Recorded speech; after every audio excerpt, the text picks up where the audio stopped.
ఇక్కడున్నాను honey. Mister cat తినే fishy fresh కి bits పూర్తిగా అయిపోయాయి. అలాగా? నేను కొట్టుకు వెళ్ళి తెచ్చేంత వరకు తను ఆగాల్సిందే, లేదంటే అంతవరకు ఇంకేదైనా తినమను. ఓకే, నేను తన కోసం సర్ప్రైజ్ గా తయారు చేస్తాను.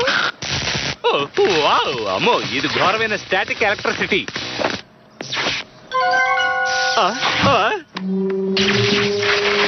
ఏంటి?